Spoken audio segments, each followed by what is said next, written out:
বৃষ্টি হওয়াটা কিন্তু ভালো লক্ষণ। বৃষ্টি হওয়া এটা মনে করবেন যে আল্লাহ খুব খুশি আছে আজকে। কারণ হযরতে মূসা আলাইহিস সালাম যিনি আল্লাহর সঙ্গে ডাইরেক্ট কথা বলতেন, তিনি আল্লাহকে প্রশ্ন করেছিলেন, জিজ্ঞেস করেছিলেন যে আল্লাহ তুমি খুশি হলে কি করো? তো আল্লাহ বলছে যে আমি খুশি হলে পানি বর্ষাই, বৃষ্টিপাত হয়। নিশ্চয় আল্লাহ খুশি আছে আপনাদের উপরে। আজকে বৃষ্টি হয়েছে। আবার মূসা আলাইহিস সালাম জিজ্ঞেস করলেন, আল্লাহ তার চাইতে বেশি খুশি হলে তুমি কি করো? তা আল্লাহ বলছে তখন আমি কোনো বাড়িতে কুটুম পাঠাই, মেহমান পাঠাই। যার উপরে আমি খুশি হই তার বাড়িতে কি করি? কি করে আল্লাহ বলেন? কি করে? মেহমান পাঠায়। আজকে আপনাদের এখানে জলসা হবে তো নিশ্চয়ই কিছু বাড়িতে কিছু তো কুটুম এসেছে নাকি? না আপনারা কাউকে জানাননি ভয়ে? 3 নম্বরে মূসা আলাইহিস সালাম জিজ্ঞেস করছেন যে আল্লাহ তুমি অতিরিক্ত খুশি হলে কি করো? আল্লাহ বলছে যখন আমি কাউরির উপরে অতিরিক্ত খুশি হই তখন সেই বাড়িতে একটা বেটি ছেলের জন্ম হয়, বেটি পাঠায়। এক আল্লাহ খুশি হলে কি করে? পানি বর্ষায়। 2 আল্লাহ খুশি হলে কি করে? যার উপরে খুশি হয় তার বাড়িতে কুটুম পাঠায়। আর 3 আল্লাহ যার উপরে খুশি হয় তার বাড়িতে একটা বেটির জন্ম হয়।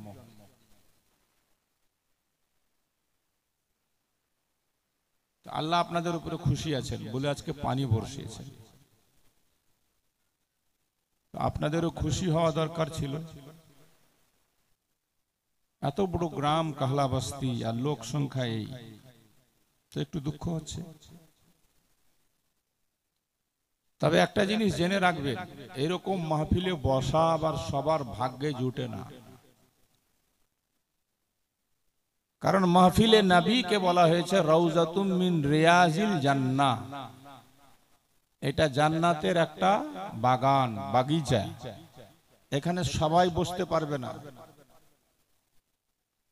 আল্লাহ যাকে চাইবে, নবীর যাদের উপরে ভালোবাসা হবে তারাই বসতে পারবে এরকম সভাতে। আল্লাহ যাদেরকে বসিয়েছেন আপনারা বড় ভাগ্যবান। আমাদেরকে আল্লাহ তৌফিক দিয়েছেন কিছুক্ষণের জন্য দ্বীনি একটা মাহফিলে, মজলিসে, যেখানে আল্লাহ রাসূলের প্রশংসা হচ্ছে, চর্চা হচ্ছে, কোরআন হাদিস বয়ান হচ্ছে। এরকম মাহফিল সম্পর্কে হাদিস শরীফে বলা হয়েছে ইনদা যিকরিস সালিহিনা তুনাজ্জালুর রাহমাহ, যেখানে আল্লাহ ওয়ালাদের চর্চা হয়, গুণগান হয়, গুণকীর্তন হয়, সেই জায়গাতে আল্লাহর রহমত বর্ষিত হয়। রহমতের ফারেশতারা নাজিল হয়। তো আমরা এমন একটা সভাতে বসতে পেরে সর্বপ্রথমে আল্লাহর শুকরিয়া আদায় করি। জোরে বলুন আলহামদুলিল্লাহি রাব্বিল আলামিন। আল্লাহর পরে বিশ্ব নবী, বিশ্ব রসুল, বাবা আব্দুল্লাহ ও আমেনার বাগানের ফোটা একটি মাত্র ফুল জনাবে মুহাম্মাদুর রাসূল সাল্লাল্লাহু তাআলা আলাইহি ওয়াসাল্লামের উপর লক্ষ কোটি বার দুরূদ ও সালাম শান্তির ধারা বর্ষিত হোক। সকলে বলুন আল্লাহুম্মা আমিন। পবিত্র কোরআন থেকে আমি একটি আয়াত কারিমা তেলাওয়াত করেছি, মশহুর ও মারুফ আয়াতে কারিমা। আল্লাহ পাক বলছেন ঈমানদারদের উদ্দেশ্যে এই আয়াতের ভিতরে 2টি কথা বলেছেন। জোরে বলুন কটি কথা? 1, আল্লাহ বলছেন ঈমানদারকে উদ্দেশ্য করে তোমরা আল্লাহকে ভয় করো ভয় করার মতো। আল্লাহ কেন এই কথা বললেন যে তোমরা আল্লাহকে ভয় করো, ভয় করার মতো? তার মানে আল্লাহ সবই জানেন, যে আমাকে এক বলে বিশ্বাস করবে, আমার নবীকেও মানবে, ঈমান আনবে। তবে কিছু লোক এমন থাকবে যারা পূর্ণাঙ্গভাবে ভয় করে চলবে না। এই জন্য তো আল্লাহ তাকিদ করে বলছেন তোমরা ভয় করো, ভয় করা মতো। গোটা স্টেজটা যে হিলছে, মাইক ট্যাক সব হিলছে যে উঠানামা করতে গিয়ে। এক। দুই নম্বর আল্লাহ বলছেন ওয়ালা তামুতুন্না ইল্লা ওয়া আনতুম মুসলিমুন, আর তোমরা মরে যেও না মুসলমান না হয়ে। তোমরা মরে যেও না মুসলমান না হয়ে।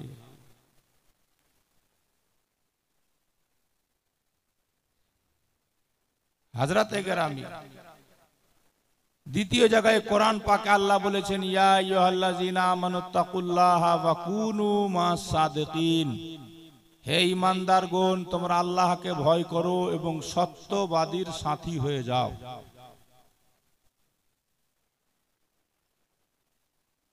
প্রথম কথাটা আল্লাহকে ভয় করো, দ্বিতীয় কথাটা সত্যবাদীর সাথী হয়ে যাও।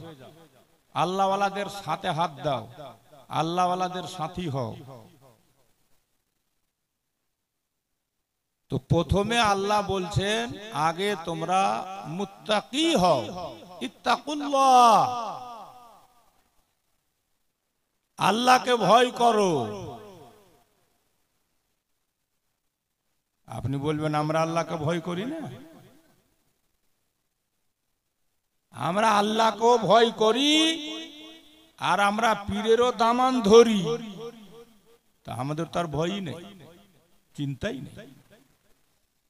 তবে অ্যাকচুয়ালি আল্লাহকে ভয় করা যেটার নাম, সেটা কি আমাদের মধ্যে পাওয়া যায়? আমরা কি পুরোপুরি আল্লাহকে ভয় করি? কারণ যদি আমরা আল্লাহকে পুরোপুরি ভয় করি, তো যে ব্যক্তি আল্লাহকে ভয় করে সে জীবনে মিথ্যা কথা বলতে, জোরে বলেন, মিথ্যা কথা বলতে পারে? পারে না।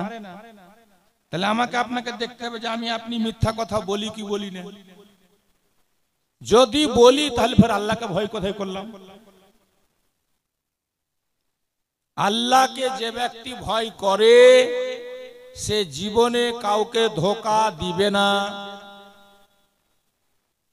আমি আপনি যদি কাউকে ধোঁকা দিয়ে থাকি, তাহলে ফের আমরা আল্লাহকে কি করে ভয় করি? আল্লাহকে যে ব্যক্তি ভয় করবে সে কোনোদিন ওয়াদা খেলাফ হবে না। কারণ মুমিন বলেই তাকে যে ওয়াদা করলে ওয়াদা খেলাফ না করে। আল্লাহর নবী বলছেন হাদিস শরীফে, আল মুমিনু ইযা ওয়াদা ওয়াফা, মুমিন তাকে বলে যে ওয়াদা করে পুরা করে। বলুন সুবহানাল্লাহ। এবার আমি আপনি নিজেকে পরীক্ষা করি যে আমরা কেমন মুমিন। আমরা ওয়াদা করে আজ পর্যন্ত মানুষের সাথে পুরা করেছি কি যে কোনো ব্যাপারে?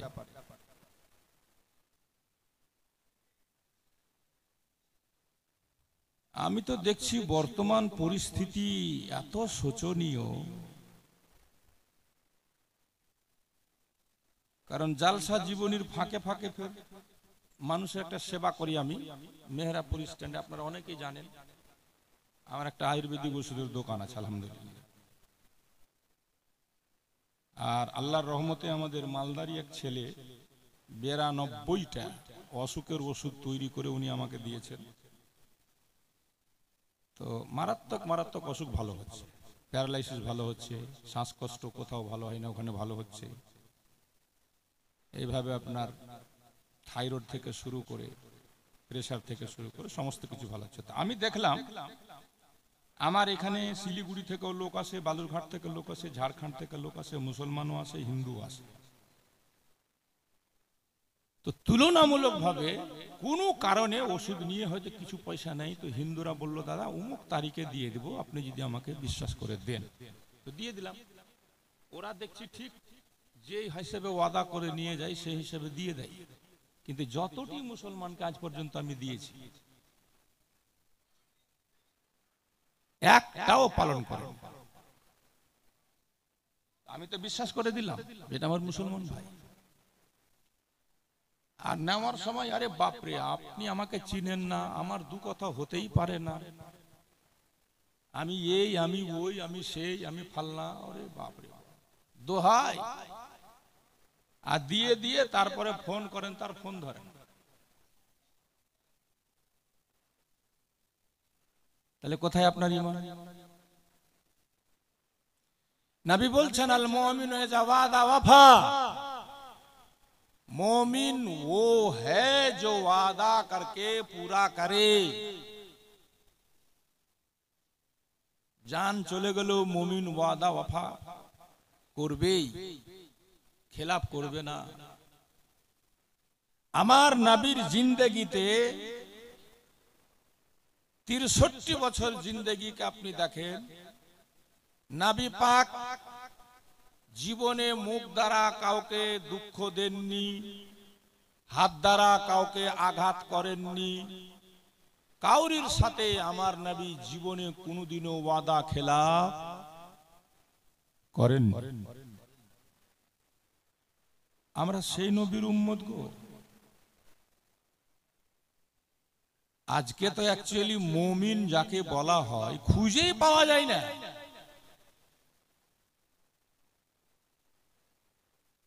নবীকে জিজ্ঞেস করা হলো মানিল মুসলিম ইয়া রাসূলুল্লাহ, মুসলমান কার নাম? আল্লাহ বলছেন মুসলমান না হয়ে তোমরা মরো না। তো মুসলমান কার নাম?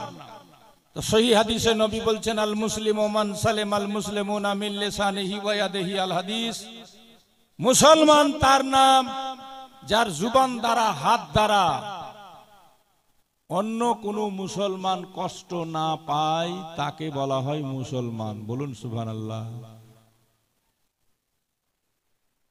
তাহলে এবার আমরা নিজেরা পরীক্ষা করি নিজের, যে আমি মুখ দ্বারা কাউকে আঘাত দিয়েছি কিনা, হাত দ্বারা কাউকে আঘাত করেছি কিনা। যদি আমি আপনি করে থাকি তা আমি আপনি ফের কোন মুসলমান?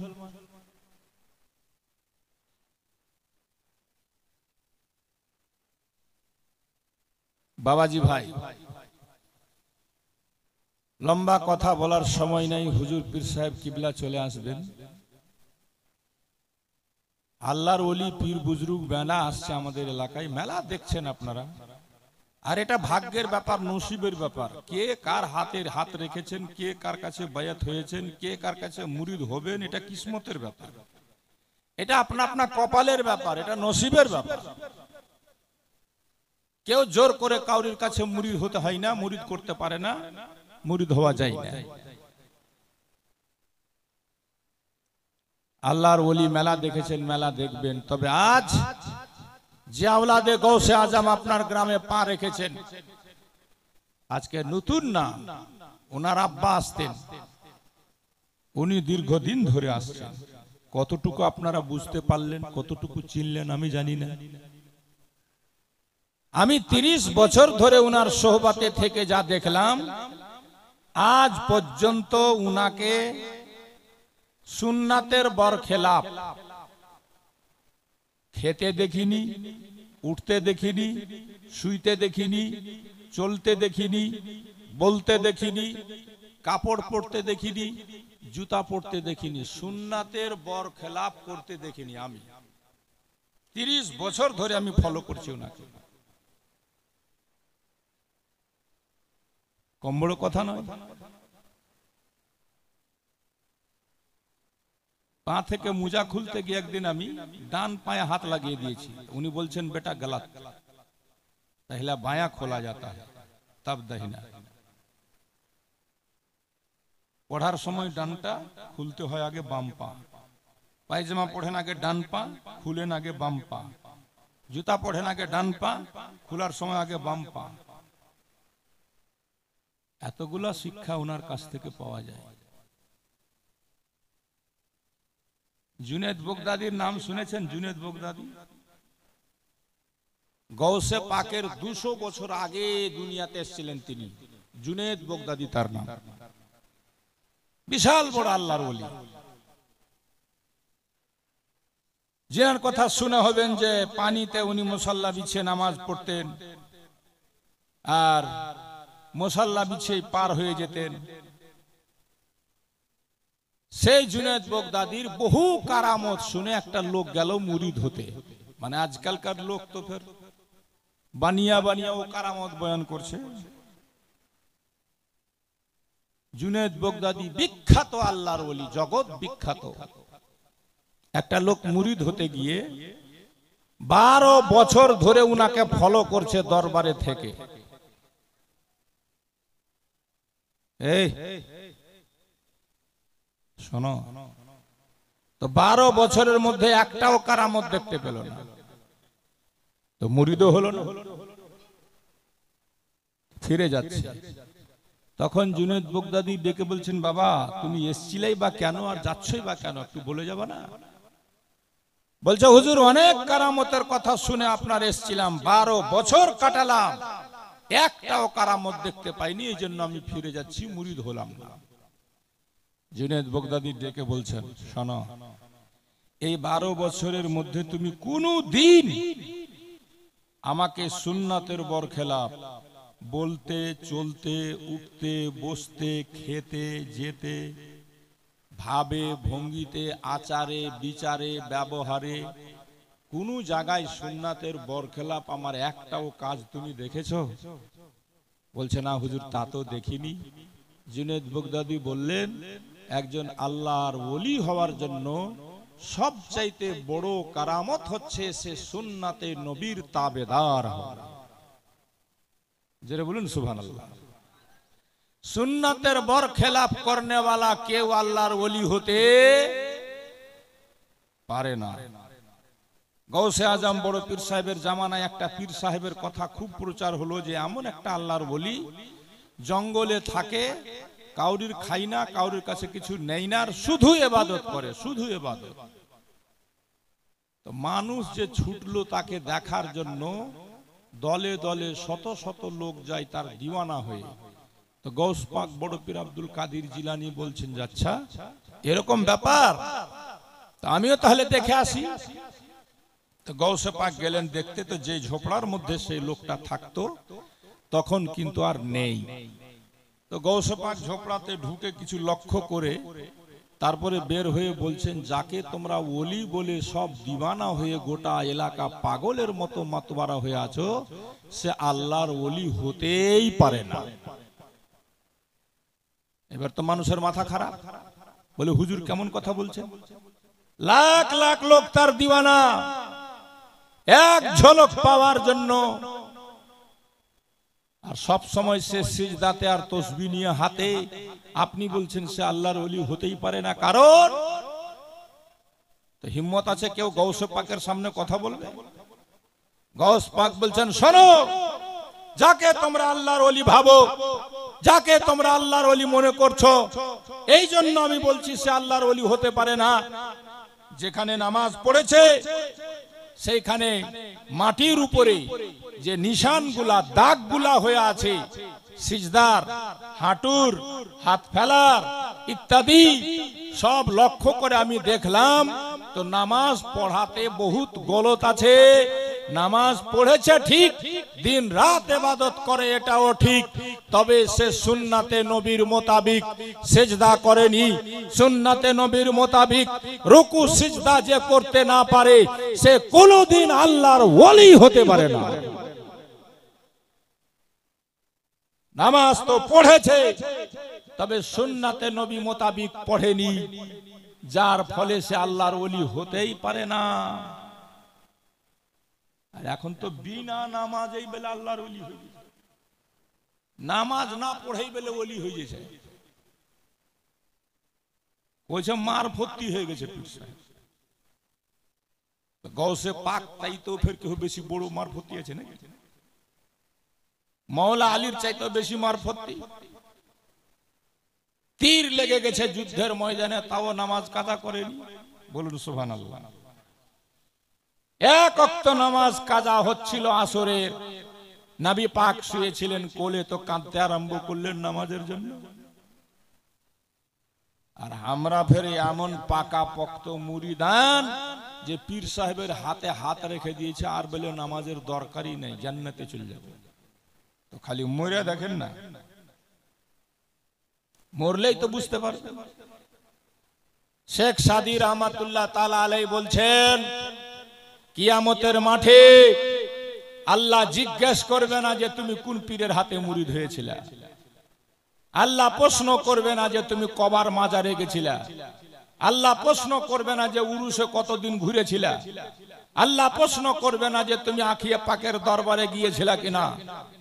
সর্বপ্রথম কিয়ামতের মাঠে যে প্রশ্নটা করা হবে, রোজে মাহশার জা গুদাস বুয়াত, আব্বালে পুরশিস নামাজ বুয়াত, কিয়ামতের কঠিন দিনে সর্বপ্রথম আল্লাহর দরবারে যে প্রশ্নটা করা হবে সেটা নামাজ সম্পর্কে। জোরে বলেন কি সম্পর্কে? আর আজ সুন্নিরা নামাজ থেকে দূরে। কদিন আগে দেখলাম একটা লোক মাইকে এলান করছে যে ভাই সব একটা জরুরি এলান, বিশেষ বিজ্ঞপ্তি, রমজান মাসে কিছু নামাজিদেরকে দেখতাম মসজিদে, এখন তাদের খোঁজ পাচ্ছি না। যদি আপনারা তাদের খোঁজ পেয়ে থাকেন অমুক নম্বরে মিস কল দিবেন।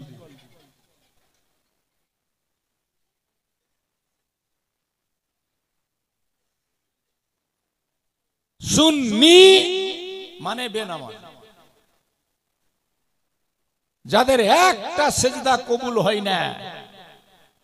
ওয়াহাবি, দেওবন্দি, গুস্তাখে রসুল যা দেখেন মসজিদ ফুল।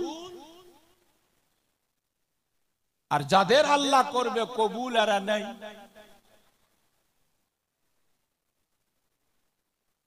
মানে ওই যে পীর সাহেবের নারা লাগিয়ে দিয়েছে আমরা পার, উরুস মানিয়ে নিলাম মনে করছে আমরা পার, চাদর চড়িয়ে দিলাম মাজারে আমরা পার, খিচড়ি খাইলাম আমরা পার, জুলুস করলাম আমরা পার।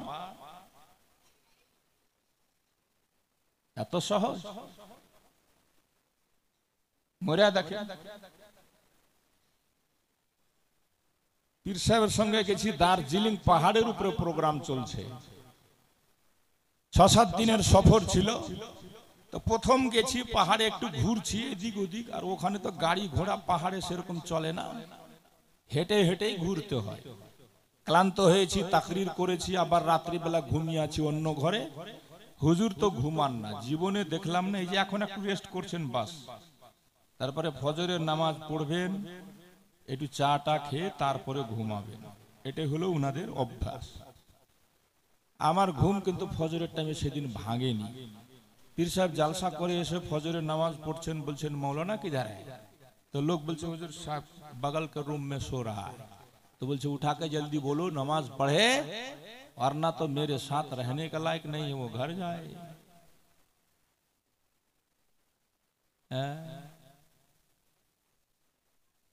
আর কোন পীর সাহেব বলে দিয়ে রাখে যে তোরা মুরিদ হয়ে গেলি, তার ফের কি চিন্তা, সব পার হয়ে যাবে। আরে ময়রা দেখ না, খালি সুযোগ পাবি না বাপ কহ। হ্যাঁ, কবরে খালি যায় দেখ। আল্লাহর নবী সহিহ হাদিসে বলেন, قال النبي صلى الله عليه وسلم إن القبر أول منزل من منازل الآخرة فمن ينجو منه فما بعده أيسر منه ولم ينجو منه فما بعده أشد منه كما قال النبي صلى الله عليه وسلم বলুন সুবহানাল্লাহ। নবী বলেন মানুষের মরার পর প্রথম মঞ্জিল হলো কবর। এই কবরের হাত থেকে যারা পরিত্রাণ পাবে না তাদের হাসর নাসর পুলসেরাত মিজান আরো কঠিন হয়ে যাবে। আর যারা কবরের হাত থেকে পরিত্রাণ পেয়ে যাবে তাদের হাসর নাসর মিজান পুলসেরাত সব সহজ হয়ে যাবে। কবর থেকে বাঁচার জন্য কোনো চিন্তাধারা করলে না খালি মুরিদ হয়েছেন ওই জন্য পার হয়ে যাবেন। যা পারেন তাই করেন দুনিয়াতে। রক্তের গরম, পাটির গরম, টাকার গরম, নাই অন্যায় সব খায়। বেরাদার বন্ধুগণ ভাই, আল্লাহ বলেন ইত্তাকুল্লাহ হাক্কা তুকাতিহ, হে বান্দা ঈমানদার আল্লাহকে ভয় কর, ভয় করার মতো আল্লাহকে দেখে ভয় কর, ভয় করার মতো। পুরোপুরি মুমিন মুসলমান না হয়ে মরে যাস না।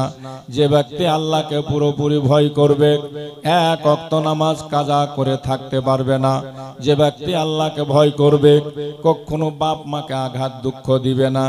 বেরাদার, আপনি পীরের মাজারে মাজারে ঘুরে বেড়ান আর বাপকে দুঃখ দিয়েছেন, মাকে আঘাত দিয়ে রেখেছেন, বাপ মায়ের খবর নেই, আর পীর সাহেবের উরুসে উরুসে দৌড় মেরে বেড়াচ্ছেন।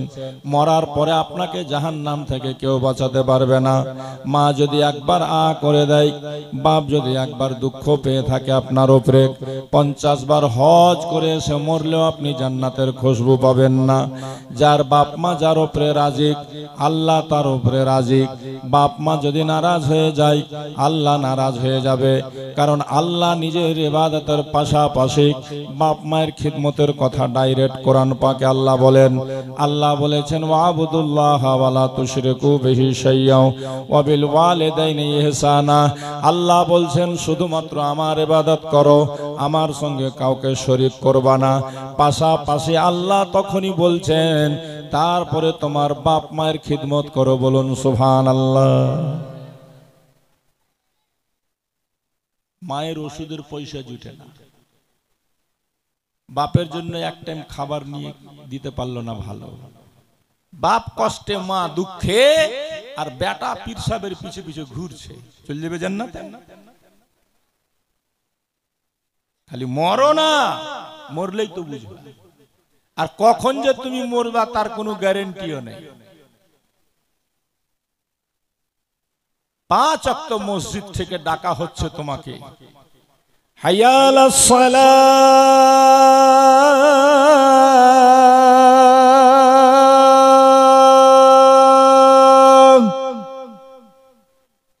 এসো নামাজের দিকে, এসো নামাজের দিকে। তোমার গায়ে লাগা না তো মরেই দেখো। আজ পড়বো কাল পড়বো, মরে গেল, সময় নেই। কে যে কখন দুনিয়া ছেড়ে চলে যায়। হ্যাঁ, আজকে জালসাতে বসে আছে, কালকে লোকটা মারা যাবে, এরও কোনো গ্যারেন্টি নেই। আছে বলেন, আছে? জোরে বলেন আছে। আজকে যদি সকালে গিয়ে তুমি না উঠো, মারা যাও, তো সকালবেলা কি হবে? কেউ বাঁশ কাটবে, কেউ গরম পানি করবে, কেউ আফসোস করবে, হাই রে বাপ কালকেই তো দেখলাম, আজকে মরে গেল। এই জন্য কবি বলছে, কেউ কাটিবে ঝাড়ের বাঁশ, কেউ বলিবে সর্বনাশ,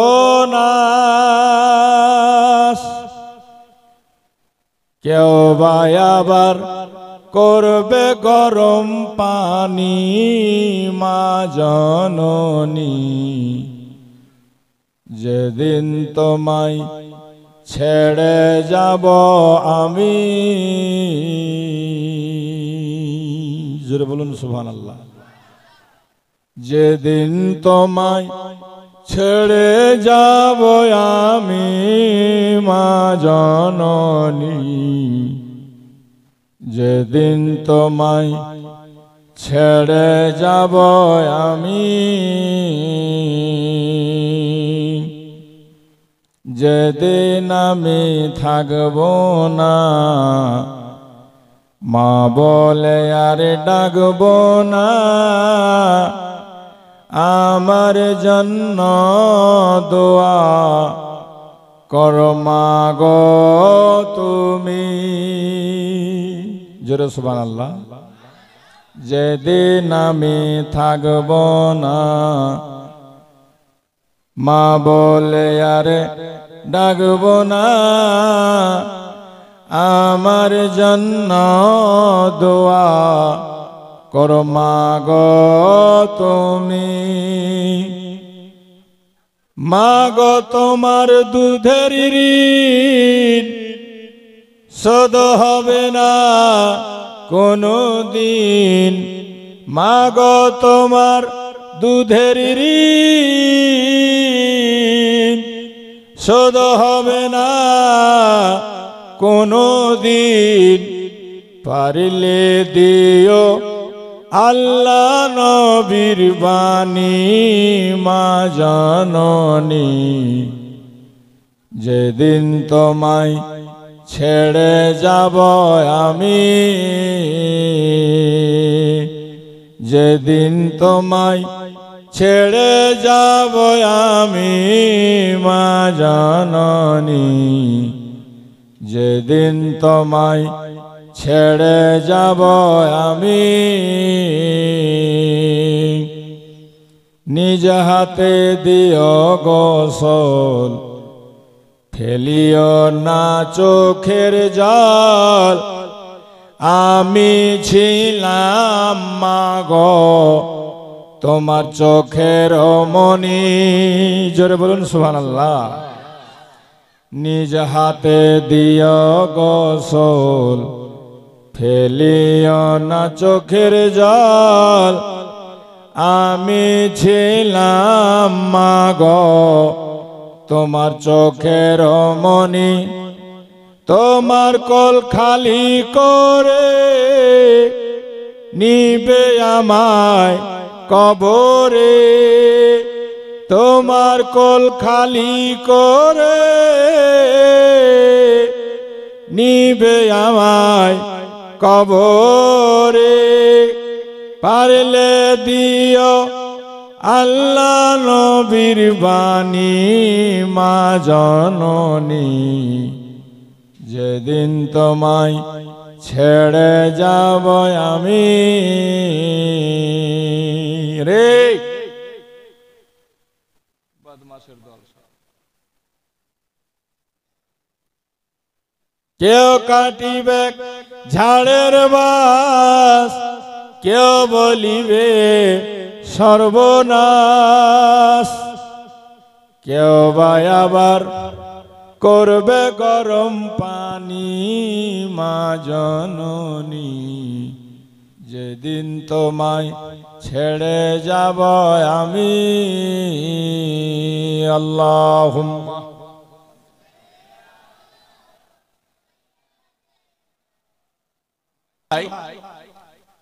আল্লাহ পাক যে কথা কয় ইমানদার তোরা আল্লাহকে ভয় কর। ভয় করার মতো টুপিওয়ালা মেলায় আছে, দাড়িওয়ালা মেলায় আছে, মুলবিও মেলায় আছে, জুব্বা পাগড়ি মেলায় আছে, কিন্তু সত্যিকারী কে যে আল্লাহকে ভয় করে আল্লাহই ভালো জানে। কারণ যে ব্যক্তি আল্লাহকে ভয় করবে সে হারাম দানা খাবে না। যে ব্যক্তি আল্লাহকে ভয় করবে সে অন্যায় কাজে যাবে না। যে ব্যক্তি আল্লাহকে ভয় করবে সে মসজিদ মাদ্রাসার পয়সা হজম করবে না। যে ব্যক্তি আল্লাহকে ভয় করবে সমাজের পয়সা মেরে খাবে না। যে ব্যক্তি আল্লাহকে ভয় করবে কাউরির মেরে খাবে না। যে ব্যক্তি আল্লাহকে ভয় করবে সে নামাজ ছেড়ে থাকবে না। যে ব্যক্তি আল্লাহকে ভয় করবে সে রমজান মাসের রোজা ছাড়বে না। যে ব্যক্তি আল্লাহকে ভয় করবে সে যাকাত দিতে ভুলবে না। আমি যদি বলি কাহলা বস্তিতে কটা লোক সঠিকভাবে যাকাত দিয়েছেন হাত উঠিয়ে দেখান, তাহলে হজ তো মেলে কেউ করলিছে। আর আজকাল যাদের উপর হজ ফরজ ওরা হজ ছেড়া সস্তা পেয়ে খালি উমরাতে দৌড়েছে। হজ ফরজ ফরজ না ছেড়ে উমরাতে দৌড়েছে সস্তা পেয়া ৮০,০০০ ৭৫,০০০। ফ্যাশন হয়ে গেছে মানুষের এখন উমরা করা, কিন্তু ওর উপরে অ্যাকচুয়ালি হজ ফরজ হয়ে আছে।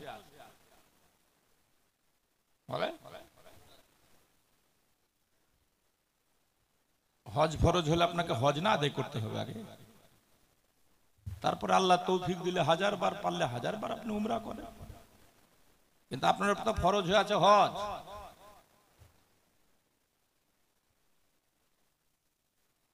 আর হজ করার আগে ফরজ হয়েছে যাকাত। কি ফরজ হয়েছে যেটা বলেন কি? আর 80% কি 90% লোক যাকাত দেয় না। কথাটা ঠিক বলছি না ভুল? আমার নবীর জাহিরি হায়াত থেকে বিদায় নেওয়ার পর কিছু লোক যাকাতকে ইনকার করেছিল। আবু বকর সিদ্দিক তাদের সঙ্গে জিহাদ ঘোষণা করে দিয়েছিল যে নবীর জামানাতে যারা একটা উটের রশি যাকাত দিয়েছে আজকে যদি ইনকার করে তা আমি তাদের সঙ্গে জিহাদ ঘোষণা করছি। আল্লাহর রহমতে 30 বছর হয়ে গেল আমার জালসা জীবনী করা, পশ্চিম বাংলার কোনো কোনা বাদ নেই, ঝাড়খণ্ড, বিহার, এমনকি বাংলাদেশও গেছি 3 বার। গতবার বোম্বাইও গেছিলাম 4টা প্রোগ্রাম, আল্লাহ নিয়ে গেছেন। আমি যে খুব বড় বক্তা তা নয়, এটা আল্লাহ পাকের মেহেরবানি। আল্লাহ যেখানে যার রুজি রুটি রেখেছে সেখানে ঠিক তাকে পৌঁছেই দেয়। তো বেশিরভাগ জায়গাতে যখন এই প্রশ্নটা আমি করি যে সঠিকভাবে কারা কারা যাকাত দিয়েছেন হাত উঠিয়ে দেখান তো, হাতই উঠে না। মসজিদের ইমাম সাহেবের উপরে যাকাত ফরজ, যাকাত দেয় না, তাহলে ওই ইমামের পিছে নামাজ পড়ে আপনারও কোনো লাভ হয় না। শুনালেন? বক্তার উপরে যাকাত ফরজ, ও যাকাত দেয় না, ও বক্তার বক্তব্য শুনে আপনার কোনো উপকার হবে না। পীর সাহেবের উপরে যাকাত ফরজ, পীর সাহেব যাকাত দেয় না, ওর কাছে মুরিদ হয়ে আপনার লাভ হবে না। ফরজকে যে তরক করে ওর কাছে মুরিদ হয়ে লাভ হবে? পীর সাহেবের উপরে নামাজ ফরজ নেই, নামাজই পড়ে না, ওর কাছে মুরিদ হয়ে লাভ হবে? যাকাত ফরজ হয়ে গেছে, যাকাত দেয় না, ওর কাছে মুরিদ হয়ে লাভ হবে? আজ মুসলমান খুব পিছিয়ে আছে এই ব্যাপারে। উলামায়ে কেরামের কাছে বসে বছরের শেষে পারলে রমজান মাসে, সে তো যে কোনো মাসেই আপনি যাকাত দিতে পারেন, তবে রমজান মাসে দিলে বেশি স্বভাব। হিসাব কষে আলিম ওলামার পরামর্শ নিয়ে কটা লোক যাকাত দিয়েছেন আমাকে বলেন না। কাহালাবাস্তিতে কাহুরির উপরে যাকাত ফরজ না? 99% লোকের উপরে বর্তমানে যাকাত ফরজ, 99%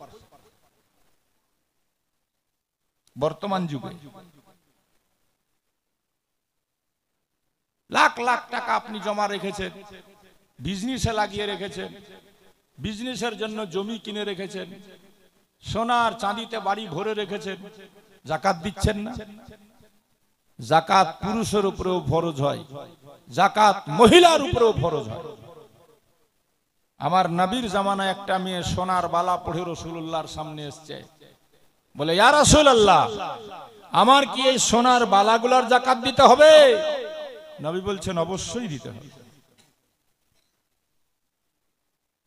আমি তো আমাদের হুজুরকে দেখেছি, আগে বাপ বেটা পান খেতেন, তো পানের একটা ডিব্বা থাকতো সাথে, ডিব্বা। তো বোম্বাইয়ের একজন হুজুরকে একটা চাঁদির ডিব্বা দিয়েছিল, চাঁদির ডিব্বা, প্রায় হাফ কিলো না 250 গ্রাম ওজন। तो हुजूर बोलছেন बाबू देखो ये डिब्बा ये भी एक मुसीबत है, हर साल हमको इसकी जाकात देना पड़ता है। पानेर डिब्बाटारो जाकात দিতে হচ্ছিল। হুজুর দিতেন। তো আমরা এগুলো জিনিস বুঝারও চেষ্টা করি না, আলিম ওলামার সঙ্গে পরামর্শও করি না, যে যেমন পারছি তেমনি করে জীবন কাটাচ্ছি। মরে গেলে না বুঝতে পারবেন। আরে খাবার যেটা খাই সেটাও হারাম না হালাল এটা দেখার দরকার নাই, যে যেটা পারছে খাচ্ছে, মরলে না বুঝতে পারবে। আর তাতে আমরা খাঁটি মুমিন, খাঁটি জান্নাতি, একদম দুনিয়াতে সবই কিছু ডাঙ্কা পিটে দিচ্ছি, জান্নাতের সার্টিফিকেট পর্যন্ত বাঁটছি, হ্যাঁ, যে আমরা পীর ধরেছি তো আমরা জান্নাতি। এটা 100 বার রাসূলুল্লাহ বলেছেন, মান ক্বালা লা ইলাহা ইল্লাল্লাহ ফাদাখালাল জান্নাহ। অন্তর থেকে যারা কলমা পড়েছে, নবীকে মেনেছে, আল্লাহকে এক বলে বিশ্বাস করেছে, আখিরাতকে বিশ্বাস করে, তারা মুমিন, তারা তো একদিন যাবে জান্নাতে, এতে কোনো সন্দেহ নেই। কিন্তু যে আমলগুলো আমার উপরে আপনার উপরে বর্তায় সেগুলো ছেড়ে আর আপনি ডাঙ্কা পিটে বেড়াচ্ছেন যে আমি জান্নাতি, আমরা জান্নাতি, আমরা জান্নাতি, এটা 100 বার। আহলে সুন্নাত ওয়াল জামাত হচ্ছে জান্নাতি দল, এতে কোনো সন্দেহ নেই। তা বলে এটা নয় যে আমরা নামাজ পড়বো না, রোজা রাখবো না, যাকাত দিব না, আর আমরা সব একদম জান্নাতি। নবীর শাফাতে একদিন জান্নাতে আমরা যাব, এটা 100 বার। তবে তার আগে আমার উপরে আপনার উপরে যে নামাজ ফরজ হয়েছে, আমি আপনি জেনে শুনে নামাজ কাজা করে বসে থাকব, তার যে সাজা, এই সাজাটা নিতে পারবেন তো? রমজান মাসের রোজা ছেড়ে দিয়ে আপনি বসে আছেন কাজা করে, তার যে সাজা, এই সাজাটা ভোগ করতে পারবেন তো? বেরাদার, প্রকৃত মুমিন, প্রকৃত মুসলমান যদি দেখতে হয়, চলুন আমার রাসূল পাকের জামানায়, যে জামানাকে নবী আমার নিজের মুখে বলেছে খায়রুল কুরুনে কারনি, সবচেয়ে উত্তম যুগ হচ্ছে আমার যুগ, তারপরে তারপরের যুগ, তারপরে তারপরের, সে সুন্দর যুগের আমার নবীর সুন্দর সাহাবীরা, যারা আমার নবীকে দেখে ঈমান এনেছে, কলমা পড়ে মুসলমান হয়েছে, ঈমানের সহিত দুনিয়া ছেড়ে গেছে, তাদেরকে বলা হয় সাহাবী। যে সাহাবীদের সম্পর্কে নবী বলেছেন, আসহাবী কান নুজুম বিআইয়িহিম ইক্তাদাইতুম ইহতাদাইতুম, আমার সমস্ত সাহাবা হচ্ছে আকাশের নক্ষত্রের ন্যায়, যার তোমরা অনুসরণ করবে হেদায়েত পেয়ে যাবে। বলুন সুবহানাল্লাহ। সে সাহাবীদের মধ্যে একজন সাহাবী 5 ওয়াক্ত নবীর পিছে নামাজ পড়ে, তবে এক ওয়াক্তে দোয়া পর্যন্ত করে না, সালাম ফিরিয়ে মসজিদ থেকে তাড়াহুড়ো করে বেরিয়ে যায়। সাহাবায়ে কেরামরা প্রশ্ন করলো, ইয়া রাসূলুল্লাহ, ইয়া হাবিবাল্লাহ, নবী গো, আপনার অমুক সাহাবী আমাদের অমুক ভাই জোহরের পর জামাত পড়ার পরে আপনার কাছে বসে থাকে, হাদিস কোরআন শুনে, মাসলা মাসাইল শুনে, আসরের পর বসে, মাগরিবের পর দোয়া করে, এশার পর দোয়া করে, ফজরের নামাজের পর দোয়া করার অপেক্ষা করে না, সালাম ফিরিয়ে তাড়াতাড়ি বাড়ি চলে যায়। ইয়া রাসূলুল্লাহ, কারণ কি আমরা জানতে চাই। আমার নবী বললেন, ঠিক আছে আসতে দাও। সে সাহাবী আসলো। বেরাদার, সে যে যায় নবীও তো জানতো, আমার নবী তাকে কোনোদিন আপত্তিও করেনি, প্রশ্ন করেনি। সাহাবায়ে কেরামরা আপত্তি করলেন, নবী আমার তাকে দাঁড়াতে বললেন, তুমি ফজরের নামাজের পর কিছুদিন থেকে দোয়া পর্যন্ত করো না, দোয়া করার আগে মসজিদ থেকে বেরিয়ে যাও কেন? সাহাবী বলছে, ইয়া রাসূলুল্লাহ, ইয়া হাবিবাল্লাহ, নবী গো, এমন এক জায়গাতে আমার বাড়ি, আমার প্রতিবেশীতে একজন ইহুদির বাড়ি। ইয়া রাসূলুল্লাহ, ওই ইহুদির আঙ্গনাতে আছে একটা খেজুরের গাছ, এখন গাছে খেজুর ধরে খেজুর পাকার সময়। মদিনায় রাত্রি বেলা ঠান্ডা বাতাস যখন বয়, জোর জোর করে খেজুর মাটিতে পড়ে যায়। খেজুর মাটিতে পড়তে গিয়ে কিছু তার আঙ্গনায় পড়ে, কিছু আমার আঙ্গনায় পড়ে যায়। আমার বাড়িতে ছোট্ট ছোট্ট বাচ্চা আছে, ইয়া রাসূলুল্লাহ, আমি এই জন্য দেরি করি না, আমার বাড়ি থেকে মসজিদ থেকে বাড়িতে ফেরার আগে যদি আমার বাচ্চাদের ঘুম ভেঙে যায়, অন্যের গাছের পড়া খেজুর তারা যদি মুখে দিয়ে দেয়, আমি কাল কিয়ামতের মাঠে তাদের গার্জেন হয়ে বাপ হয়ে আল্লাহর সামনে কি জবাব দিব? জোরে বলেন। মুমিনে কামিল হলো আর না, আল্লাহ মুমিনে কামিল হতে বলছে।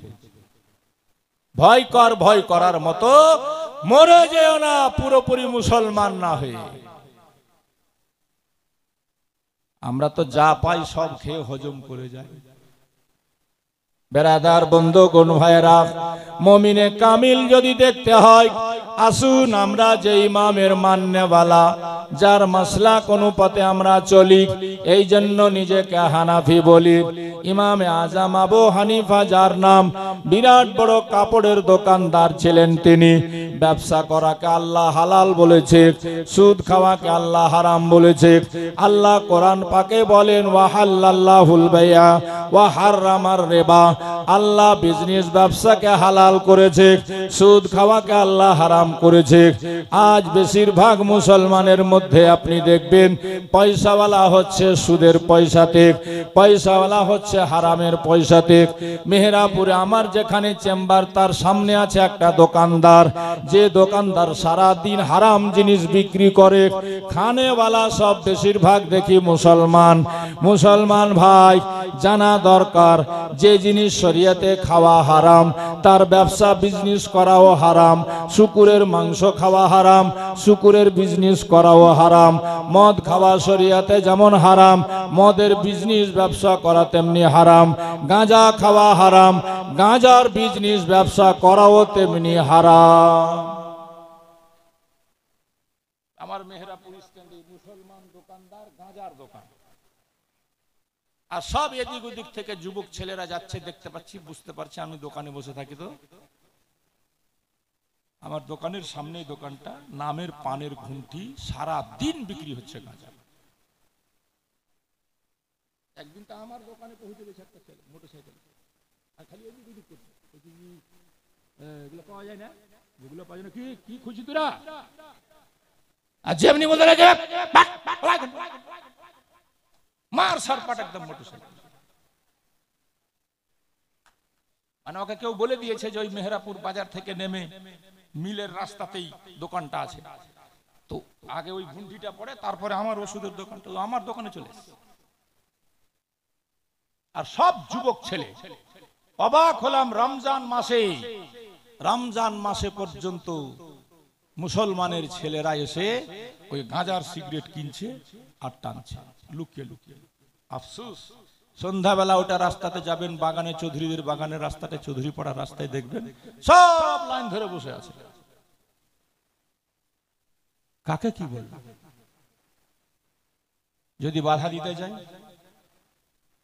তো উল্টা আমারই হয়তো ক্ষতি করে বসতে হবে। হয়েছে এমন পরিস্থিতি। কিন্তু কাকে বাধা দিবেন? যে বিক্রি করছে সেও মুসলমান, যে খাচ্ছে সেও মুসলমান। ইমাম আজম আবু হানিফা কাপড়ের বিজনেসম্যান ছিলেন। দেখুন, তেজারত করা নবীরা করেছেন, সাহাবীরা করেছেন, ইমামগণ করেছেন। ব্যবসা বলো হালাল জিনিস ব্যবসা করা।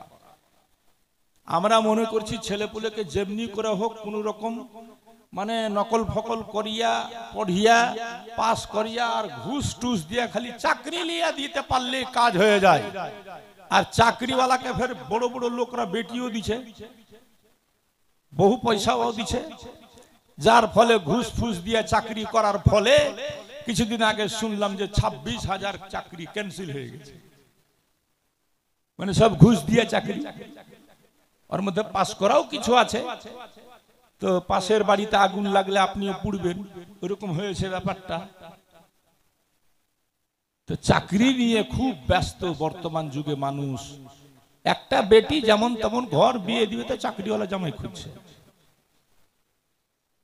যদিও বলা হয়েছে যে বিজনেস ব্যবসা করা এমন হালাল পদ্ধতিতে যদি আপনি ব্যবসা করেন আপনার কিসমতের 70% রোজি আল্লাহ রেখেছে বিজনেসের মধ্যে। বলুন সুবহানাল্লাহ। বিজনেসে মানুষ যত তাড়াতাড়ি ডেভেলপ করতে পারে তত তাড়াতাড়ি চাকরিতেও পারে না। কিন্তু হালাল ভাবে বিজনেস করবেন তবে না। আপনি হালাল বিজনেসকে হারাম করে দিচ্ছেন। মানে বর্তমানে কাস্টমার যেমন 2 নম্বর, দোকানদারও হয়ে গেছে তেমনি 2 নম্বর। শরীয়তের মাসলা আছে, একটা জিনিস যদি আপনি নগদে 5 টাকাতে বিক্রি করছেন, সেই জিনিসটা যদি বাকিতে বিক্রি হয় তো আপনি 15 টাকাতে বিক্রি করতে পারেন, জায়েজ আছে। তবে মিথ্যা কথা বলে নয়। আজকাল যে গ্রামে শাড়ি বিক্রি করতে আসে, সস্তা শাড়ি পাই, মেয়েরা দোকানে গিয়ে বলছে হ্যাঁ এগুলা শাড়ি তো গ্রামে 150 টাকাতে বিক্রি হয়। এবার দোকানদার বলছে যে 300 টাকাতে তো আমার কিনাই নাই, তো 150 টাকা কেমনি করে কইছো? দেখা গেল ওই শাড়িটা আবার কিনা 200 টাকাতে, তো বলছে যে 300 টাকাতে আমার কিনা নাই। এই যে মিথ্যা কথা বলা, একটা পবিত্র জিনিসকে মিথ্যা বলে আপনি হারাম করছেন। যদি পবিত্রভাবে সঠিকভাবে বিজনেস করা হয় তো সেই ব্যবসা হালাল ব্যবসা এবং প্রচুর তার মধ্যে বরকত আছে। আল্লাহ কিসমতের বেশিরভাগ রুজি রেখেছে ব্যবসার মধ্যে। বলুন সুবহানাল্লাহ। হালাল বিজনেসের মধ্যে। তো ব্যবসা করতেন বুজুর্গানে দিন। কাপড়ের দোকানদার ছিলেন ইমামে আজম আবু হানিফা রাহমাতুল্লাহি তাআলা আলাইহি। কর্মচারী দিয়ে দোকান চালাতেন। বলে দিয়েছেন কাউকে কোনোদিন মিথ্যা বলে আমার দোকানে কাপড় বিক্রি করবে না, কাউকে কোনোদিন ধোঁকা দিয়ে কাপড় বিক্রি করবে না। একবার বিদেশ থেকে একটা কাপড়ের ব্যান্ডিলে ভিতরে কিছুটা গদি পচা কাপড় বেরিয়ে গেল। কর্মচারীরা হুজুরকে বলল, হুজুর বললেন দেখো যে পাইকারি দরে যারা কিনতে আসে তাদেরকে গোলমালে ভুল করেও এটা বিক্রি করবা না, ভিতরের অংশটা দেখিয়ে দিবা, তাদের পছন্দ হলে নেবে, যে হিসাবে দাম বলবে সেই হিসাবে বিক্রি করবা। ইমাম আজম এভাবে তাকিদ করেছেন। এবার কর্মচারীরা গোলমালে করেছে কি, ভালো কাপড়ের দামে ওই গদি পচাটাকেও বের করে দিয়েছে।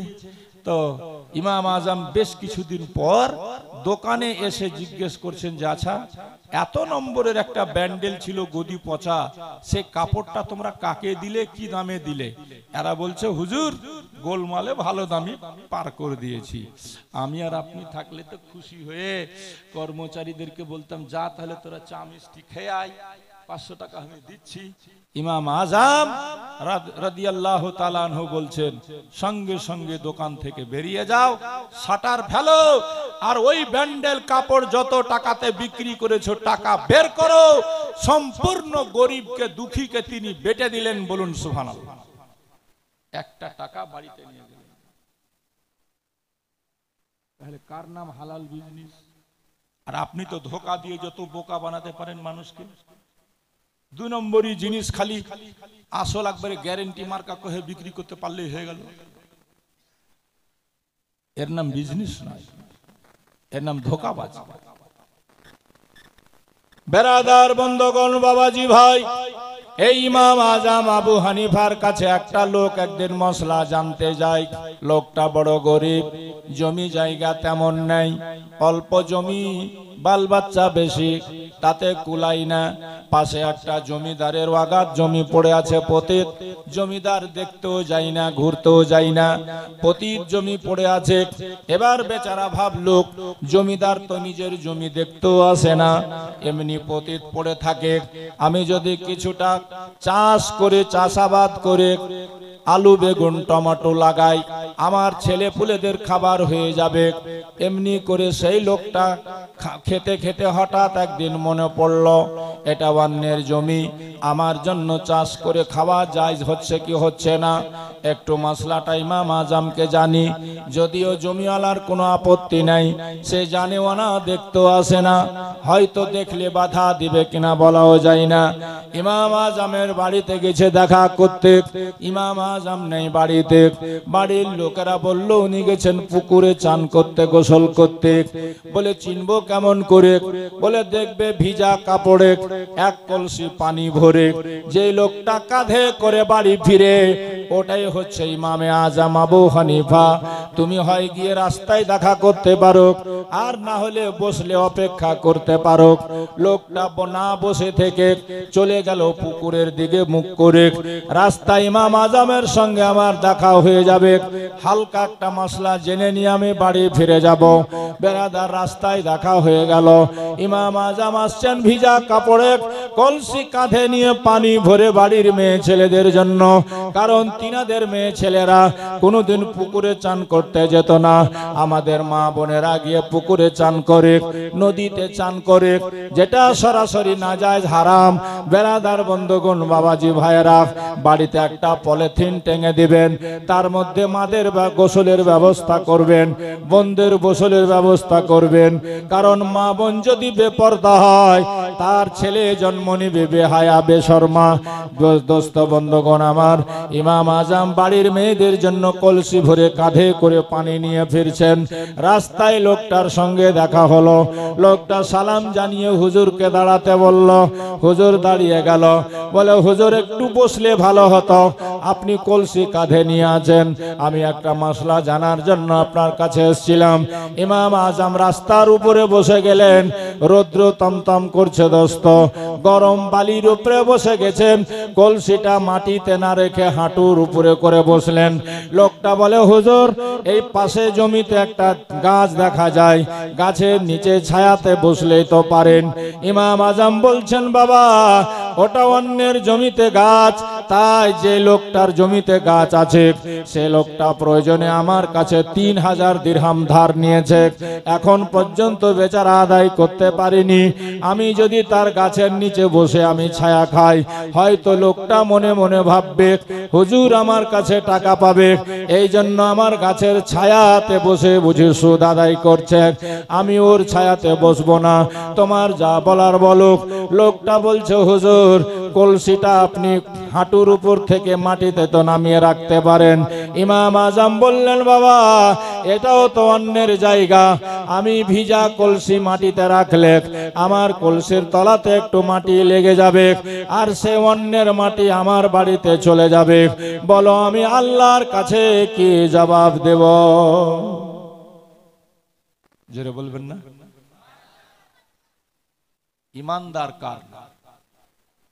খোদার ভয় কাকে কয়? সবই খাবো হারাম হালাল, আর পর আমাদের মতন টানাটান কি আছে? কইছে মৌলী সাহেব তোমার মতন নামাজ পড়তে না পারি, কিন্তু আমার ইমান ঠিক আছে। বারে ইমানদার রে, কইছে নামাজ পড়তে না পারি কিন্তু আমার ইমান ঠিক আছে। হ্যাঁ পাক্কা ইমানদার, নামাজ পড়ে না ফের ইমানদার। নবী পাক বলছেন যে বেনামাজি তাকে টাকা ধার দিও না, ধার দিতে পর্যন্ত মানা করেছে, কারণ যে আল্লাহকে ভয় করে না সে তোমার টাকা নিয়ে খাবে না, তার কি গ্যারান্টি আছে?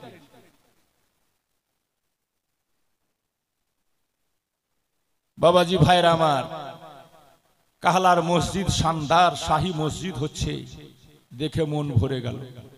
মসজিদের জন্য আপনারা দান করলেন, মন থেকে দোয়া বের হলো। তবে এই শাহী মসজিদ আর বড় বড় মিনারওয়ালা মসজিদ আর মার্বেল আর টাইলস ওয়ালা মসজিদ দেখে আল্লাহ খুশি হবে না। আল্লাহ খুশি হবে সেই মসজিদওয়ালাদের উপরে, সেই গ্রামবাসীদের উপরে, তাদের যদি টাটিরও মসজিদ থাকে, মাটিরও মসজিদ থাকে, কিন্তু সবাই যদি গিয়ে সেই মসজিদকে সিজদা দিয়ে ভরে দেয়, তা আল্লাহ সেই গ্রামবাসীদের উপরে খুশি হবে। কথাটা বুঝতে পেরেছেন? আর মসজিদ বানিয়ে ছেড়ে দিলেন। আমি ওই আপনার আশাপুর চাঁচল বিলাডাঙ্গি একবার জীবনী করতে গেছি বহুদিন আগে, তো দেখছি ইমাম সাহেব একলাই আজান দিচ্ছে, একলাই নামাজ পড়ছে। তবে জিজ্ঞেস করলাম, ভাই ব্যাপার কি গো, এই গ্রামের কেউ নামাজ পড়তে আসে না? তো নিজের ভাষাতে কইছে, হুজুর কি কহমু, এই গ্রামের লোক হামাক কোছে যে ফের আমরা তো বেতনও দিমু, ফের নামাজও পড়মু, তুই একলা একলা নামাজ পড়।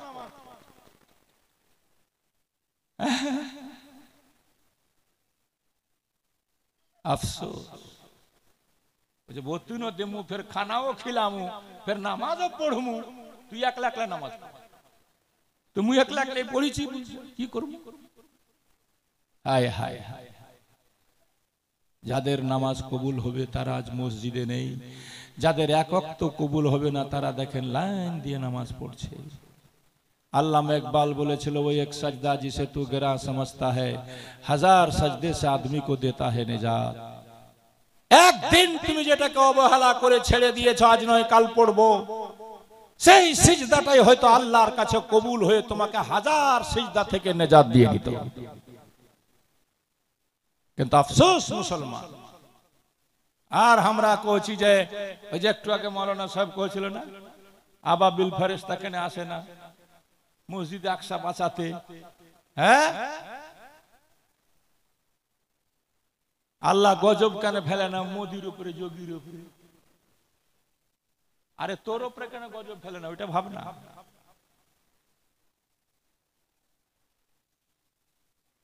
আমি আপনি যে কোন জায়গাতে বাদ নেই। আল্লাহর নবী বলছেন 3 প্রকারের মানুষ জান্নাতে যাবে না। কয় প্রকার? জোরে বলেন কয়? এক, যার সাবালিকা বেটি ঘর থেকে বের হয়, বেপরদা, চুল দেখা যায়, দুল দেখা যায়, রূপের বাহার, রঙের বাহার, বাপ দেখে মেয়েটাকে পর্দার জন্য কড়াকড়ি করে না, সেই বাপ হাজি হোক, গাজী হোক, মুলবি হোক, মুফতি হোক, পীর সাহেব হোক, নামাজি হোক, যে হোক, জান্নাত যাবে না। আজকে দুঃখ লাগে, জালসার কোনটা মেলাতে হয়তো অমুসলিমের কোন মেয়ে ছেলে আসে না, কিন্তু অমুসলিমদের মেলাতে মুসলমান মেয়েরা ঘুরে বেড়ায়। স্কুলে সরস্বতী পূজা হলে মুসলিম মেয়েরা শাড়ি পরে স্কুলে পূজা দিতে যায়। পূজা দেওয়াই বলে। কোন মুসলমান আপনি? কেন গেল আপনার মেয়ে? আপনি বাপ হিসাবে আপনার দায়িত্ব ছিল। রাসূলুল্লাহ বলেন, ছেলে মেয়ে 7 বছর হলে নামাজের হুকুম করো, 10 বছর হলে মেরে নামাজ পড়াও। কই করলেন?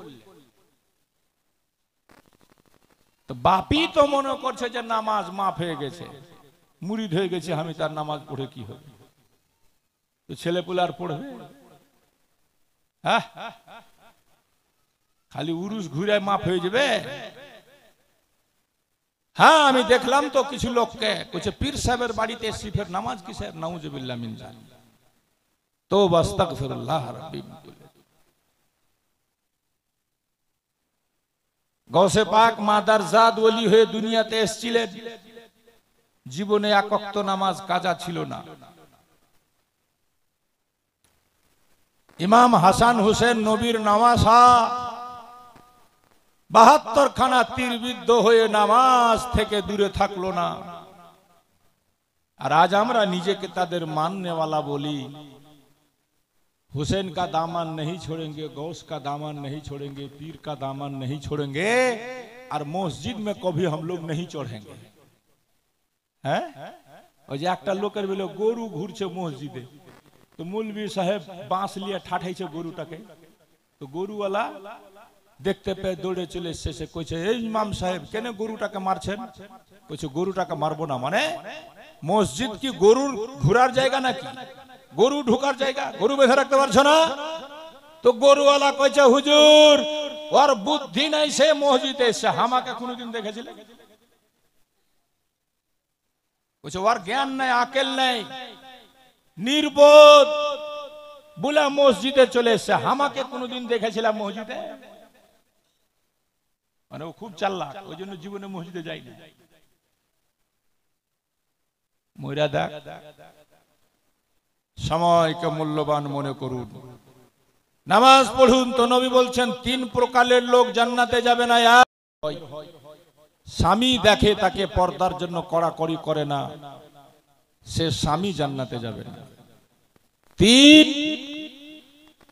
আর আরিয়াতুন কাসিয়াতুন মাইলাতুন মুমিলাত, যে মেয়েরা কাপড় পরেও রাস্তা ধরে চলবে তো মনে হবে উলঙ্গ চলছে, টাইট ফিটিং সিটিং আর শুটিং কাপড় পরে একদম লাল টুসটুসা ঠোঁট করে আর মোবাইলের গলাকে চিপে ধরে আর ওড়নাটাকে গলাতে প্যাঁচ মেরে আর উটের মতো ঝুটি উপরে করে বের হয় কিছু মেয়ে ছেলে, দেখবেন রাস্তা ধরে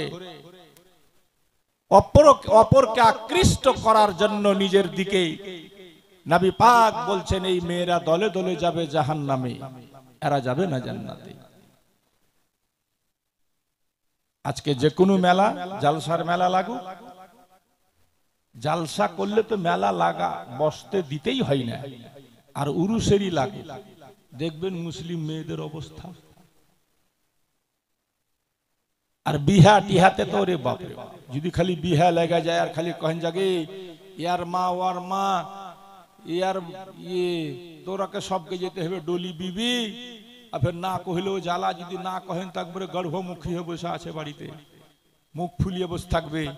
আর যদি খালি কহে দেন যে বিহাতে যেতে হবে ডলি বিবি, তো রাত থেকে সাজতে শুরু করেছে, গাড়ি ছুটে যেছে তাও সাজা হয় না। আগে আইন আগে বাহারান আগে কইছে থাম থাম থাম, ইন্নি করছে ইন্নি করছে ইন্নি করছে।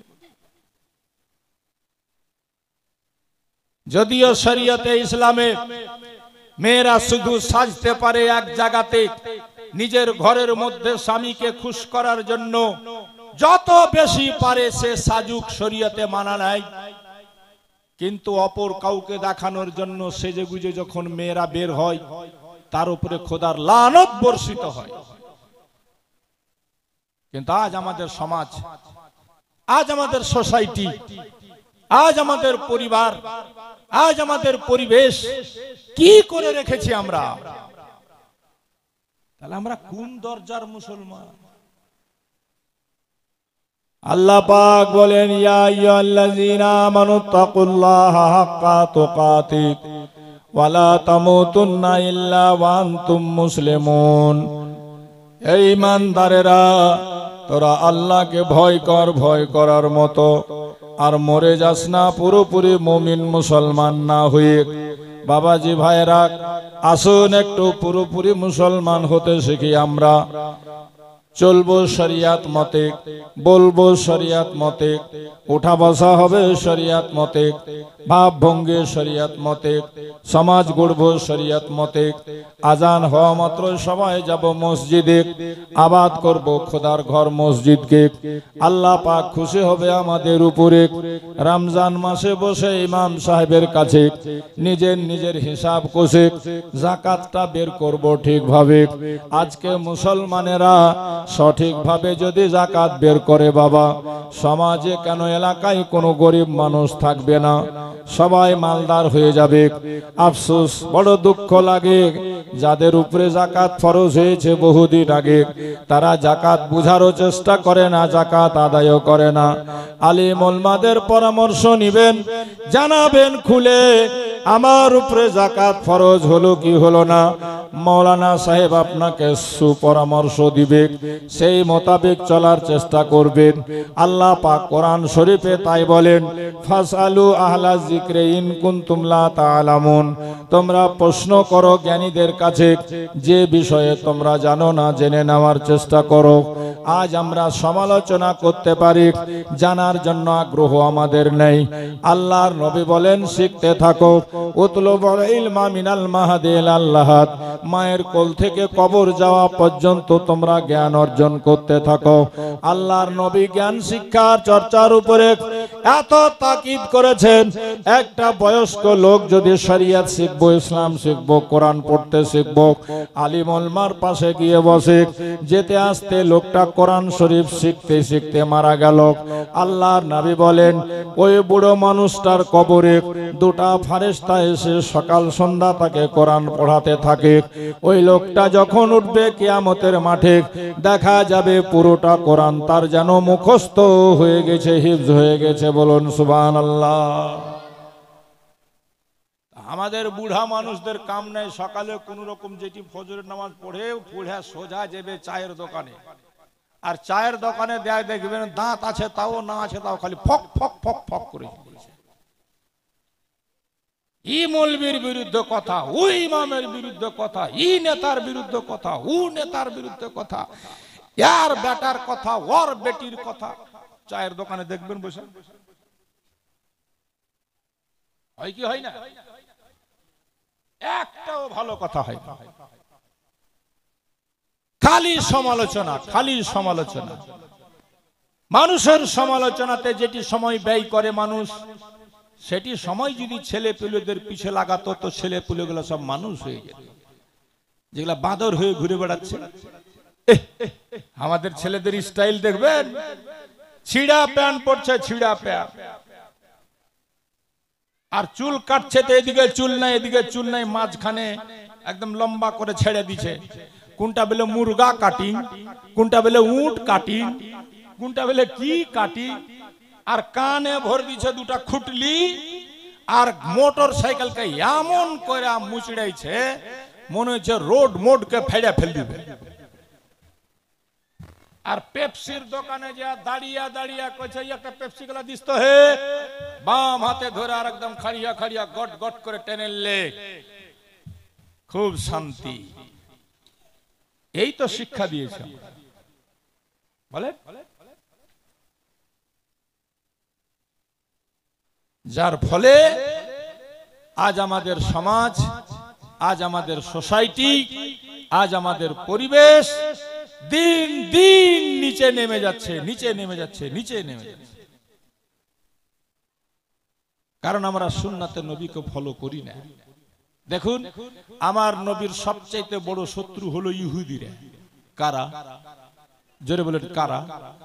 ইসলামের বড় শত্রু হচ্ছে ইহুদিরা। আর নবী পাকের তো দুশমন নবীর জন্মের আগে থেকেই। আপনারা নবীর জীবনীতে শুনে হবেন, নবী যখন বাপের পিঠে ছিল তা আব্দুল্লাহর কপালটা নূরের মতো চমকাতো। তখন মক্কা মদিনায় প্রচুর ইহুদিরা বাস করত। তারা বুঝতে পেরেছিল এই আব্দুল্লাহর আওরস থেকে একটা সন্তানের জন্ম হবে, আখেরি জামানার সে নবী হবে, আর কলমা একটা লা ইলাহা ইল্লাল্লাহ মুহাম্মাদুর রাসূলুল্লাহ বলে প্রচার করবে। আর তার ভাষাগুলো এত মিষ্টি হবে, তার কথাতে আকৃষ্ট হয়ে মানুষ ইসলামের দীক্ষায় দীক্ষিত হবে। ইহুদি নাসারার আর কোনো বসবাস অস্তিত্ব মক্কা মদিনায় থাকবে না।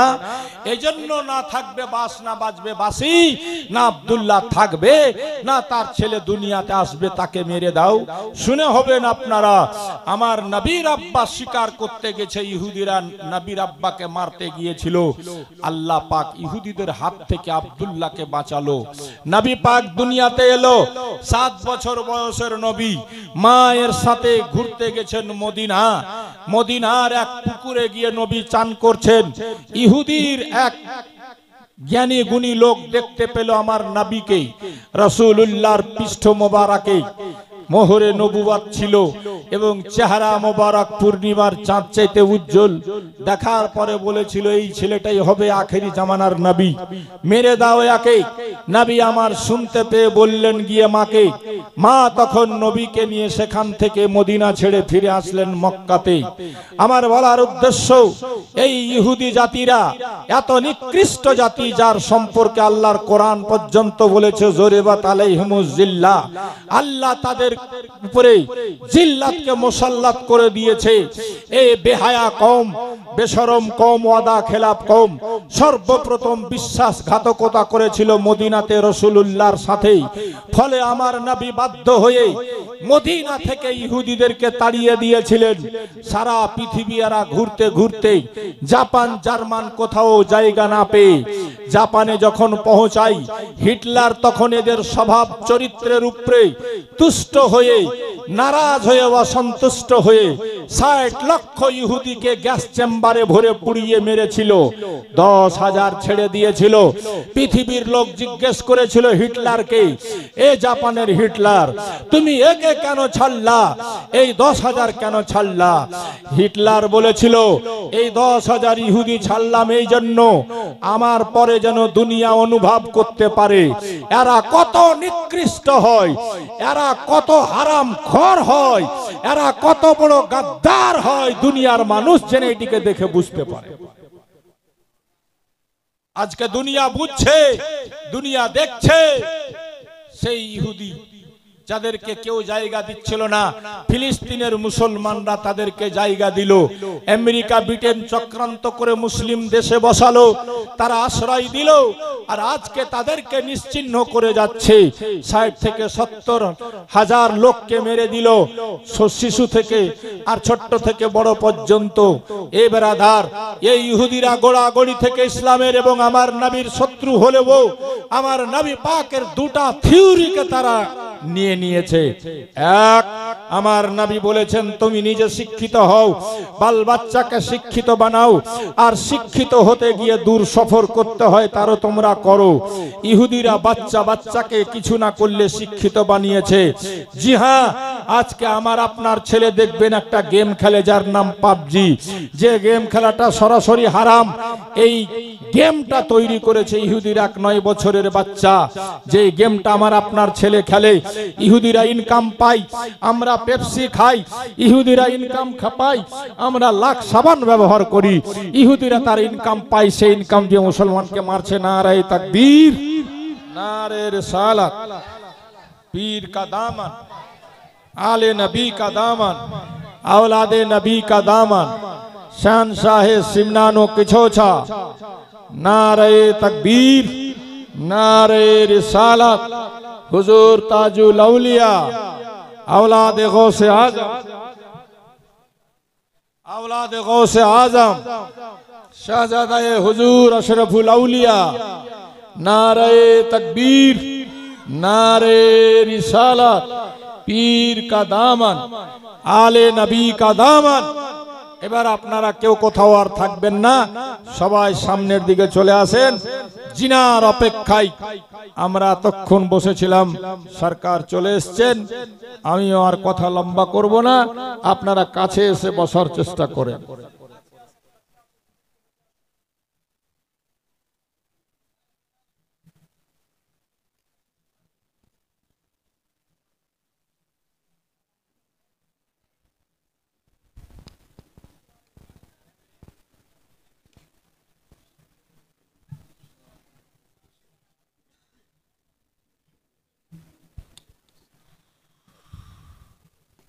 আল্লাহুম্মা আলা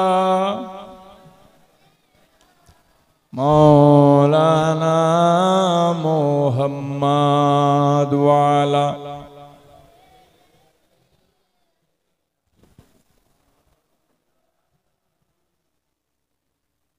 বাস ব্রাদার, আজকে প্রথম হুজুরকে দেখছেন এমন কথা নয়, প্রায় 40 বছর হতে চলল উনার ওই বাংলার মাটিতে পা রাখা।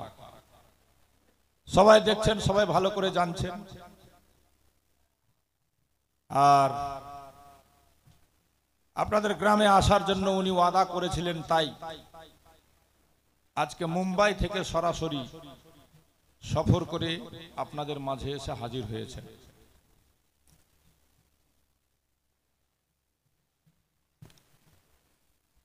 আমি আর বেশি লম্বা বক্তব্য রাখবো না, কারণ আমাকে আপনি যে কোনো সময় দাওয়াত করে নিয়ে এসে ওয়াজ নসিহত শুনতে পারবেন। হুজুরকে তার সব সময় আমরা পাবো না, নির্দিষ্ট সময়ই পাওয়া যায়। আপনাদের ভালোবাসায়, আপনাদের মহব্বত পেয়ে উনি ওয়াদা মোতাবেক আপনাদের মাঝে পৌঁছে গেছেন। আর আলহামদুলিল্লাহ আপনাদেরকে ভালোবাসেন, দীর্ঘদিন ধরে গ্রামে আসেন, আপনারা ওনাকে ভালোবাসেন বলেই পেয়েছেন। কারণ ইনাদের জীবনে আমি এটাই দেখলাম 20, 25, 30 বছর ধরে, যে ইনাদেরকে পেতে হলে মহব্বত লাগে। পয়সা দিয়ে শুধু ইনাদেরকে পাওয়া যায় না, মহব্বত দিয়ে পাওয়া যায়, ভালোবাসা দিয়ে পাওয়া যায়। নিশ্চয় আপনাদের মধ্যে ভালোবাসা আছে, আপনারা ওনাকে পেয়েছেন। তবে দুটো কথা বলে আমি বিদায় নিব। হুজুর আমাদের এই বাংলার জন্য কি করছেন আর কি করলেন, কি ভাবছেন, আশা করছি এটাও আপনাদের কাছে আর অজানা কিছু নেই।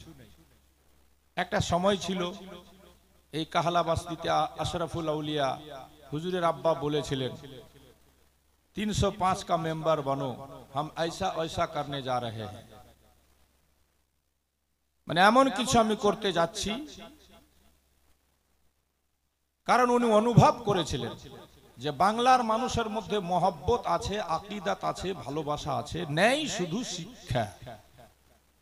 আর এটা কথা সত্যি যে এখনো অন্য অন্য রাজ্য থেকে বাংলার মুসলমানরা আমরা বিশেষ করে ইসলামী শিক্ষায় অনেক পিছিয়ে আছি। কথা ঠিক বলছি না ভুল? আপনি বিহারে যান, ইউপিতে যান, ছোট ছোট বাচ্চা দেখবেন শুদ্ধ কোরআন পড়তে পারে। আমাদের এখানে ইল্লা মাশাআল্লাহ অনেক মসজিদের ইমাম সাহেব পর্যন্ত কেরাত শুদ্ধ নেই, মানে যেমন তেমন পড়া, কারণ চর্চা নেই। তো হুজুর চেয়েছিলেন যে এখানে এমন কিছু প্রতিষ্ঠানের দরকার আছে, শুধু মাদ্রাসা মক্তব নয়, যে সর্বশিক্ষা ওখানে হবে আর সব লাইনের ছেলেরা, সে ইংলিশ মিডিয়ামের হোক, বাংলা মিডিয়ামের হোক, সে ছেলেটা ডাক্তার হোক, মাস্টার হোক, কোরআন পড়বে শুদ্ধ, কেরাত করে কোরআন পড়তে পারবে, নামাজের কিছু মাসলা মাসাইল জানবে। বিএ পাস হোক ছেলেটা, এমএ পাস হোক ছেলেটা, ডাক্তার হোক, ইঞ্জিনিয়ার হোক, প্রয়োজন হলে সে খুতবা পড়াতে পারবে, প্রয়োজন হলে দাঁড়িয়ে বাপের জানাজা পড়াতে পারবে। এরকম প্রতি ঘরের প্রতিটা ছেলে যেন হয়, তার জন্য এরকম একটা প্রতিষ্ঠান লাগবে যেখানে গিয়ে সব শিক্ষা ছেলেরা পাবে। আমি ওরকম একটা প্রতিষ্ঠান তৈরি করতে চাচ্ছি। তাই আজ থেকে 27 বছর আগে পান্ডুয়া শরীফ, যে জায়গাটা 700 বছর আগে রাজধানী ছিল, আলাউল হক পাণ্ডবীর জামানায় এমন ইউনিভার্সিটি চলতো, সেখানে 500 জন শিক্ষক একসঙ্গে বসে শিক্ষকতা করেছে। কিন্তু মানুষ মর্যাদা দিতে পারল না। জালাল তাবরিজি এসে, জালালে এসে চলে গেলেন এখান থেকে ছেড়ে সিলেট, সব নিশ্চিহ্ন হয়ে গেল, মাটিতে মিশে গেল। আবার আলাউল হক পাণ্ডবীর দরবারে আস্তে আস্তে আস্তে আস্তে, কারণ পান্ডুয়া শরীফ আর পিরানা পীরের সঙ্গে সম্পর্ক হুজুরদের মখদুম আশরাফ জাহাঙ্গীর সিমনানি থেকে প্রায় 700 বছর ধরে এই দরবারে উনাদের আসা যাওয়া। মখদুমে পাক 700 বছর আগে বাদশাহী ছেড়ে এই বাংলার মাটিতে এসছেন। তো হুজুরদের বংশ পরম্পরা হিসাবে বাপ দাদা পরদাদা আসা যাওয়া লেগেই ছিল। আশরাফুল আউলিয়ার উপরে আলাউল হক পাণ্ডবীর নিগাহে কারাম হলো। আশরাফুল আউলিয়া সেখান থেকে ইশারা পেলেন, তাই উনি চাইলেন আবার 700 বছর আগেকার ইতিহাসকে দোহরাতে। বলে 27 বছর আগে মখদুম আশরাফ মিশনের ভিত্তি স্থাপন করলেন। এই বলে যে এখান থেকে ছেলেরা বাংলাও পড়বে, ইংরেজি পড়বে, আরবি পড়বে, আলিম হবে, মৌলানা হবে, ডাক্তার হবে, ইঞ্জিনিয়ার হবে। তো সবাই অবাক হচ্ছিল। কিন্তু আজ আলহামদুলিল্লাহ মাত্র 27টা বছরে দেখছে যে আল্লাহর ওলির কারামত কাকে বলে।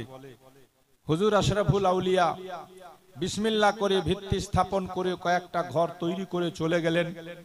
সম্পূর্ণ নকশা ছক হুজুর তাজুল আউলিয়াকে দিয়ে গেলেন।